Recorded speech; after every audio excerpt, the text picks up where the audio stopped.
this is my basically first interview on YouTube.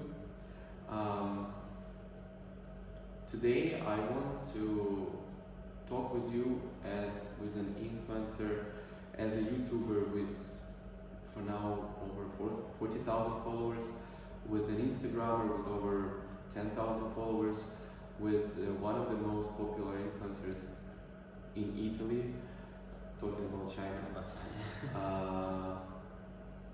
And a person who really inspires many people, many foreigners here in Shanghai, many members of the community.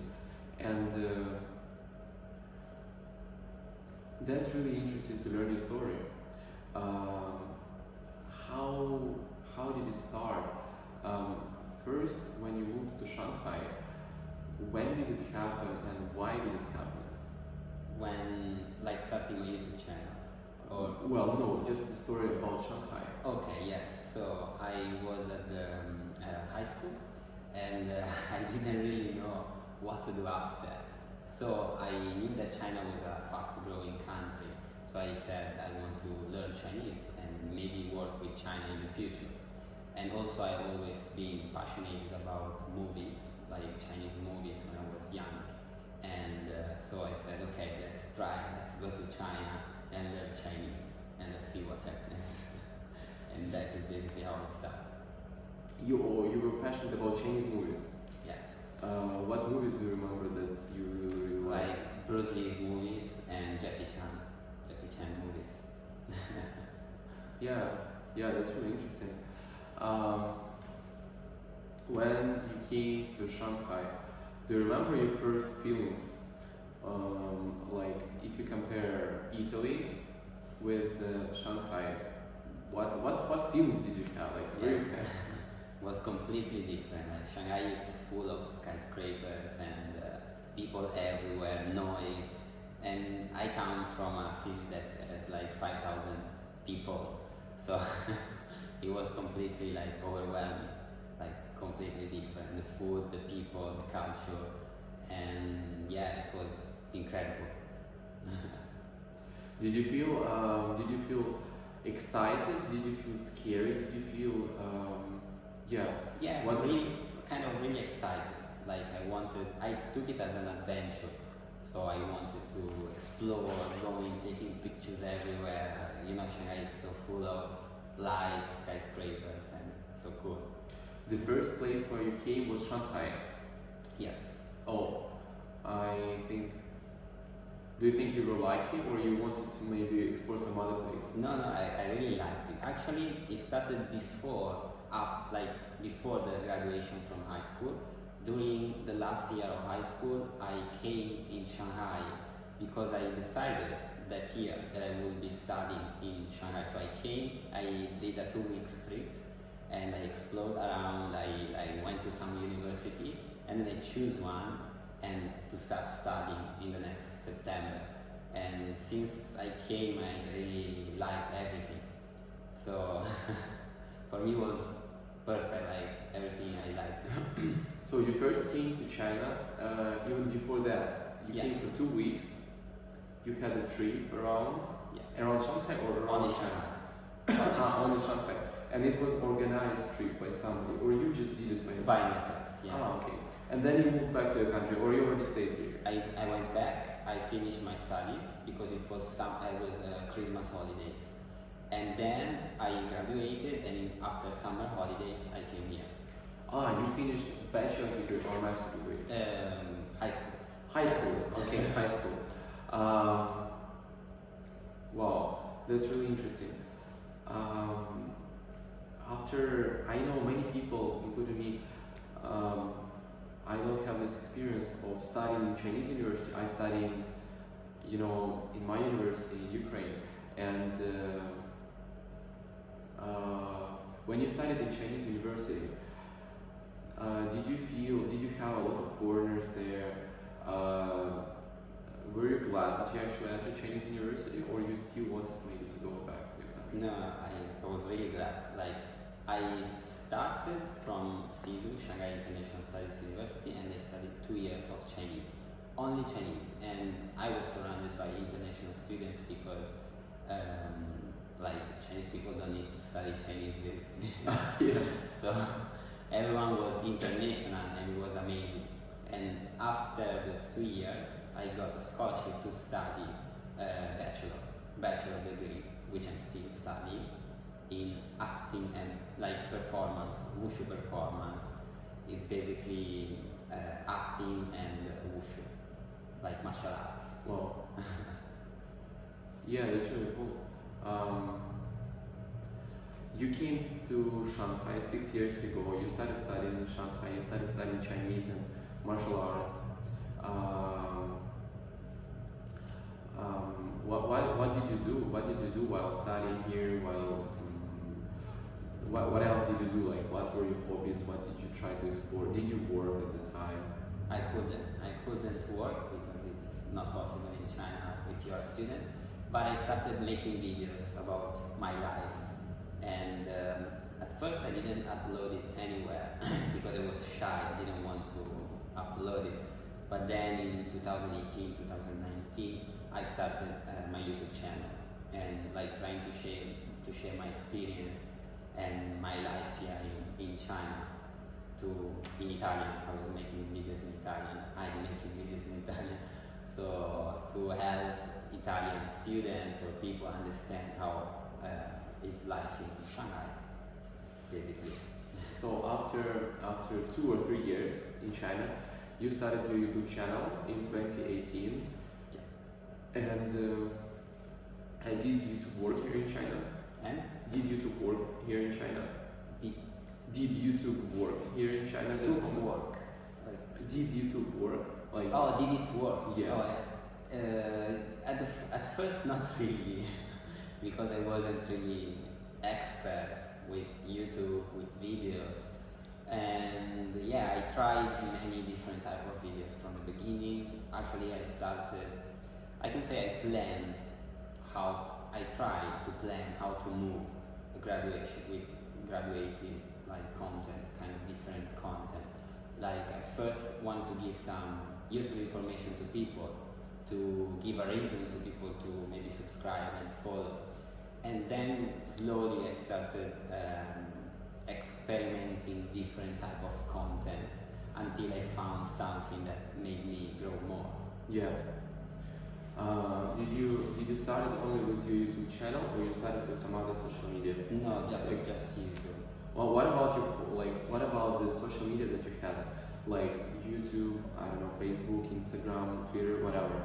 Like at that moment, before that, like, did you have some followers? Did you actually focus on doing some social media, or it was, yeah, what it was before you started? Well, before I started, I was a user, like a normal user that watched content on YouTube and Instagram, but not that much actually. I always preferred YouTube. I like people traveling around, so I was watching other influencers here traveling and other content creators. And yeah, I didn't have a following, of course, until I started, but it took some time, especially because I'm talking about China basically and my life, and maybe is a niche, like not a lot of people care, only people that want to come or that are really interested will look for this type of videos. So when you started this YouTube channel, what did you start with? Did you already have some prepared videos that you just started uploading, or you exactly started creating content and you started a YouTube channel? Yeah, and how many videos per week, per day you started uploading? Yeah, I didn't have videos made before, so I started like directly from YouTube, like uploading one video and then working to create a new one and upload it. When I started, I didn't really take it seriously, so I was uploading kind of randomly and at wrong schedule, like in a wrong time of the day. Yeah. And after a while, I took it more seriously and I started uploading like every week, every Sunday morning. So to give the people that were following like a time, you come here this time, you find this video, and yeah. Every Sunday morning, because there was a special trick, or why did you? No, actually, I was looking at other creators when they were uploading. Okay, I tried to upload as well that time. Maybe it works, because at the time you couldn't even check time that your audience was active on YouTube. Now you have the insights, you have more, so you can check when they're active. Oh, okay. And then you can post in that time. Okay, that's really cool. And how did you manage?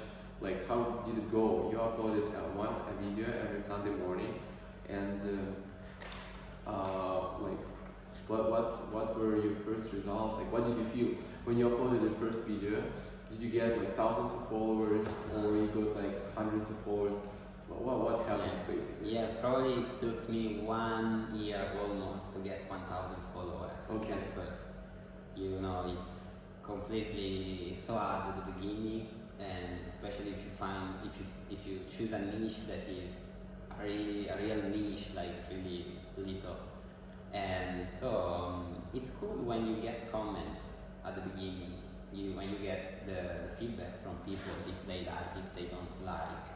And at the beginning, everything has more value to you. Like a bad comment really has a bad value to you, or a good comment also, like say, okay, yeah, that's good.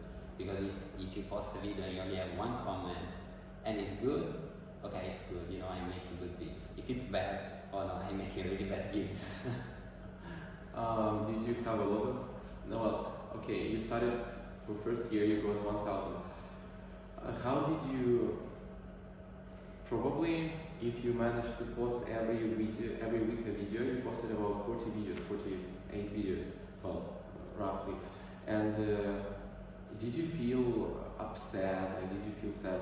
What did you do with that? Like when you basically send your first videos, did you expect to have like thousands of millions of followers? Yes. And then you didn't have them. What happened to you? And how did you push forward still to continue? Yeah, at the beginning I thought, you know, we post a video, everyone gets so many views, maybe I can get it as well. But of course it didn't work. So I just said to me, okay, let's try to be constant, because apparently I checked other tutorials and stuff on YouTube, and everyone was saying you need to be constant first, and the result will only come after. And now if I look back, I see that my content were really bad compared to now, or to when I want to make better content. So I can understand that at the beginning, even if you think you made a good video, maybe it's not like that for 99% of the people that watch. Or yeah, it just takes time. You need to learn how to make videos, you need to learn how to communicate, and you need to be patient. Alright, what happens after 1 year when you got 1,000 followers? And what happened when you got 1,000 followers? And what did you do after that year? I got 1,000 followers, and then it started growing faster, like a bit faster. I think the first 1,000 are harder, and I think I grew up to 3K or something, and then I found a format that makes it go much faster. Boom. But it was random. Like, I was preparing every week, I was writing some video, some ideas, and then every week I was following those notes that I wrote down. Okay, today I make a video about the food, tomorrow I make the video about the school, and until I made the video about the fake market. Yeah. And yeah, I posted this fake market video, and basically it was just me going to the fake market and showing around, because it's interesting and cool. And it didn't explode, of course, at first. And then I went back to Italy that year, because in summer, after my break at school, I went back. And I don't know, randomly in July, it had like 1,000 views. That video started growing. Like without you doing anything? Without me doing anything. Maybe I even stopped posting for a while because I was on holidays in that time. And it started growing like a crazy, comments. And I was checking every day, like it's growing and growing, more subscribers, more views. And now it has around 380,000 views. Okay, it But was it's been one a while now. yeah. So it's been a while now. And yeah, that is, I doubled my subscriber or something just with one video. So it was 3K, and with that video I probably went to 5, 6K or something like that. With only one video? Maybe, yes. Yeah, I think so. Usually the numbers, yeah, it depends, but probably, or maybe I just got 2Ks more, but it's still a lot because you take 1 year to make one. You're making 40 videos to make 1K, and then you just took one video? Yeah, to double, to get 1 more K. Wow. What did you mostly talk to before, like for the first year? How did you get the ideas, and what did you talk about? Yeah, the first year I just started to share my knowledge about how to move or how much does a school cost. Like, because I was studying Chinese, so I said this is what we spend, how much do I spend for food, or I was just giving useful information that maybe I needed before coming to China. So that's why you don't get many followers, maybe because there is like few people from a country that comes to China and that are interested in what you're saying. And then I got this topic of brands, shoes, and famous brands that, of course, is always a hot topic. And that's why I said, whoa, this is made me grow really fast compared to my previous videos. It was more fun, more entertaining as well. When you were making your first year videos, you said you make a lot of useful videos about moving to China. And did you get, do you have people that actually moved with you? Like, I mean, that you helped to move here, maybe you get some advice on moving here? A lot every year, yeah. Now, yeah, especially also now that I have a bit more of a following compared to before. I always get emails or messages about, hey Alex, I need to know something, how can I do this to move? Yeah, but also the first year, and I always met them here. Some of them, I even had the opportunity to meet people that watched my video and came to China. That's cool. That's really cool because it feels more real what you're doing. Yeah, that's really awesome. That's really cool.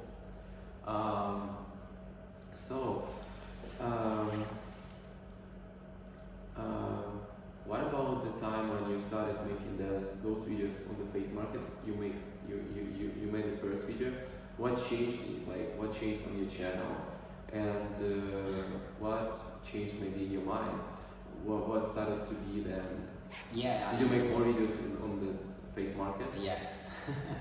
Yes, I said, okay, let's try to make it again and let's see if it works again. Mm-hmm. And it worked like crazy again. And people really enjoyed the type of videos, like they found really attractive this thing from that you can find here in Asia.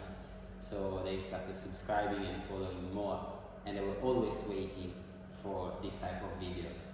So I uploaded in total around 7 videos, and with about 4 or 5 videos I grew from 3 or 5K that I had before to 15 or 16,000 followers, just with the fake market. It was, whoa, like it's so fast now.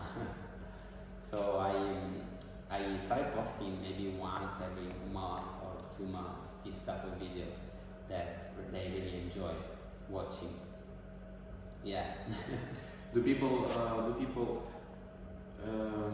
on fake market, those Chinese people, do you need to tell them something before? Well, did you when you went there, did you tell them that you have a camera, or they saw, they can see. And some of them say no, you can't, we don't want it. Some of them they say okay, no problem. Yeah.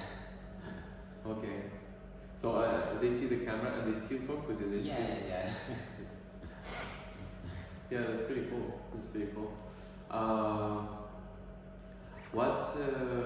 Okay, you make these videos, you got many people, you get many followers, you're really making useful information, I think, for people. You got a whole bunch of videos about this fake market. What did you do then? What did I do then? Yeah. After? Yeah, so I got some products from the fake market. Yeah. And I started reviewing them. Yeah. Just for fun, like it was like just for fun. And also people enjoy the reviews, saying, oh my god, this is absolutely like looks like the original. And actually I thought that was that they maybe just selling like some product that has some defect of fabric.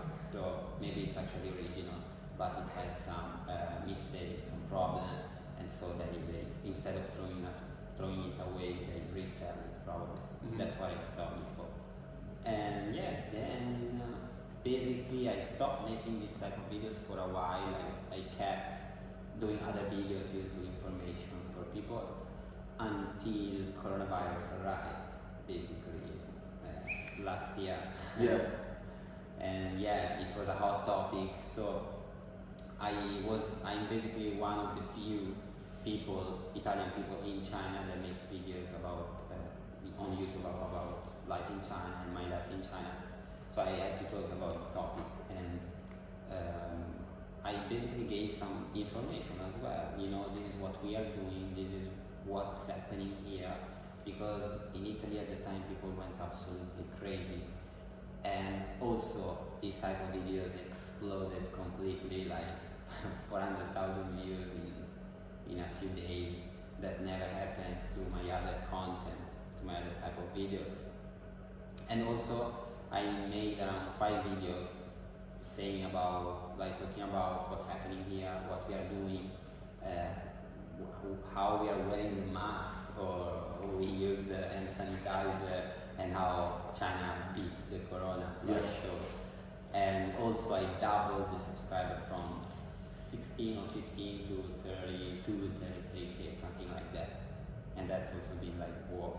Like, so I found out, okay, like when people are really interested about something and you are at the right time in the right place, you can really grow fast.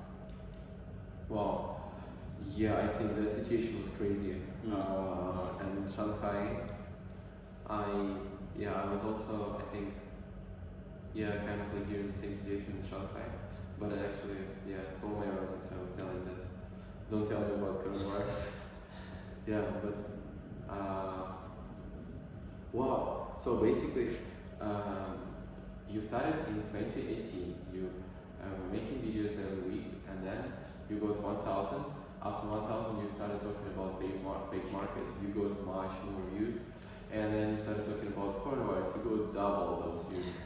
Okay. What happened then? Did you continue making videos about coronavirus? Of course not. After a while, like, I don't want to take the responsibility of saying wrong things, maybe. So I just said, okay, this is the last one now. I posted my last video about corona, even because everything was okay. Like, there is no COVID anymore. So I said, why should I make more videos? It's like, for me it's over. I just talk about my situation in China. I can talk about other countries or other places because I'm not there. So I stopped, of course. And before stopping, of course, because first I just gave information without showing anything. Then I made some vlog to show around that, you know, people are like it's completely done. People are working outside again. They're working, life is normal here. And also these vlogs went really well. And so I took it as an advantage to start vlogging. So I started vlogging, and I made some cool vlogs. And that's basically it. I didn't grow that much until I started making some street food video, basically. Street food videos always works. So street food works, another topic that in China makes you grow. Plus there's so much food. So much food, so much unusual food, whatever. What is your favorite Chinese food? I would say baozi. Baozi. That is, it's just a snack, I would say, but I like it, I really like it. And yeah, I really like everything, to be honest. And jiaozi, the dumplings. Jiaozi are very cool. Yeah. Jiaozi, I think, are very cool because they are actually similar to my dumplings from my country. Oh. Yeah, they're amazing. I actually just ate them before. I will definitely order them after this video. Yeah. The food is really awesome. What about some other social media at that moment? Did you start some other social media at that moment? I was on Instagram and I was posting stories about the situation of COVID, just small stories or what people were sharing in China as well, the information that people were sharing. So I posted some of that, and also people started sharing a lot and make me grow like from 3K to around 12K on Instagram at that time. Yeah. You were talking about COVID. COVID. Okay. Yeah. Always about COVID on stories, just stories, not posting much on the feed. So just stories quickly, and yeah, just basically the same that I was saying on YouTube, but in stories, in short. And yeah, also made me grow a bit on YouTube, on Instagram. Oh, cool. Now you have YouTube, you have Instagram. It's, let's say, 1 year ago, yes, when the COVID started. And what happened then? Your YouTube channel, you stopped making videos on your topics about coronavirus. You started making videos about street food, about food. This is where you are now, or you still have done something else? Yeah, now I don't care much about views and numbers anymore, to be honest. So I just make what I want. Maybe some vlogs around or some massage that I'm going to have, the foot massage. Okay. This type of. Did you try this? Because I haven't tried it. I tried. It's super cool. Like it was my first time. It's okay. Amazing. Yeah. I tried the foot massage is one of my favorite that I tried because I don't know, it's so good. And just to do this massage, when you go to this place, shop which is with windows, yes.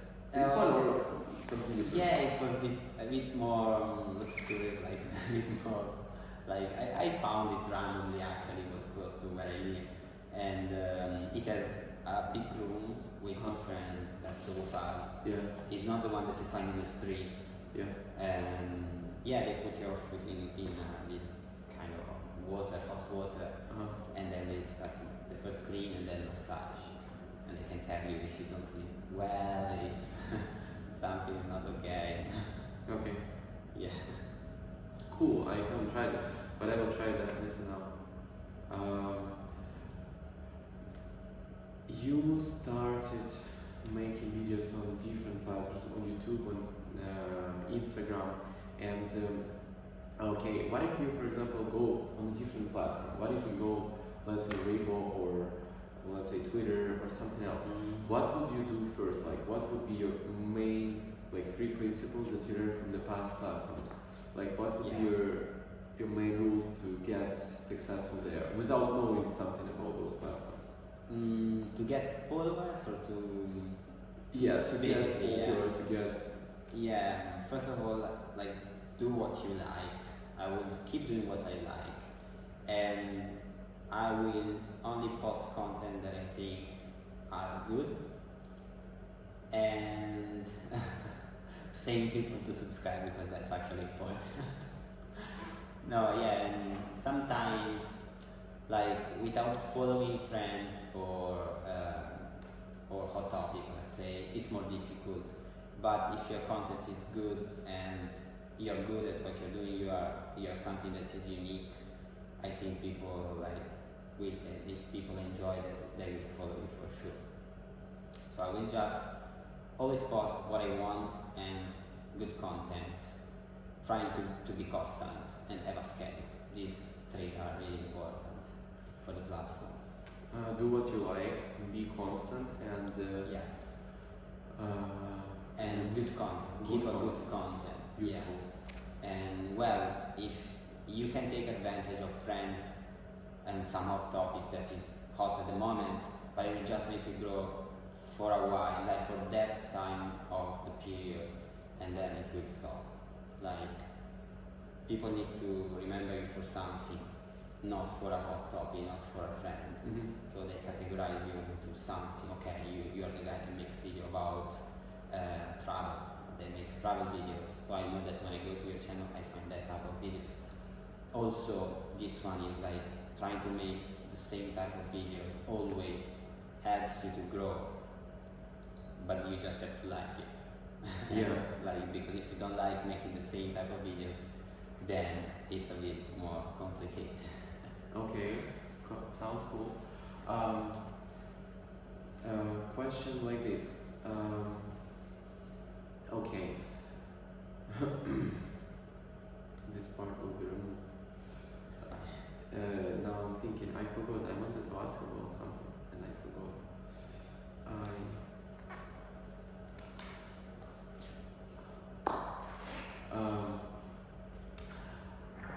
What do you think? What do you think of the following? What do you think of? What do you think of? Now, tell me, what do you think of two things?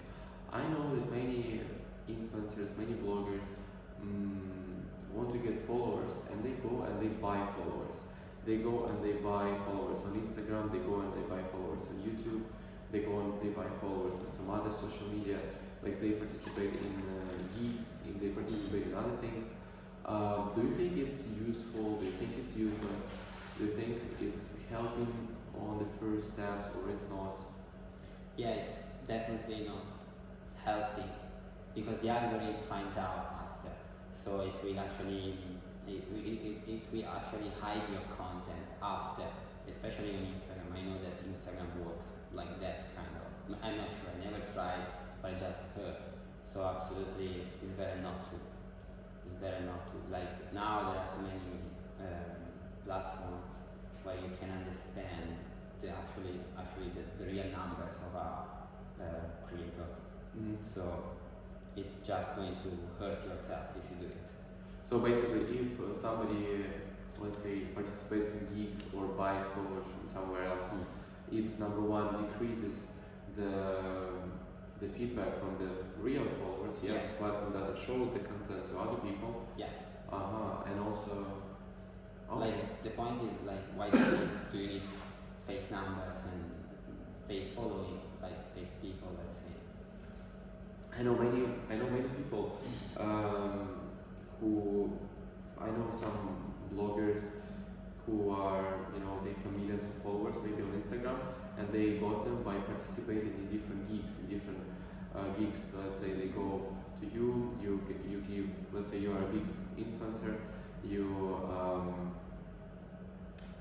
tell your audience that, hey, now we are making this promotion, okay, the winners will get this and this and this, and to participate you need to subscribe for those sponsors, for those 10, 20 sponsors. And would you like to participate? If you would like to, let's follow the rules.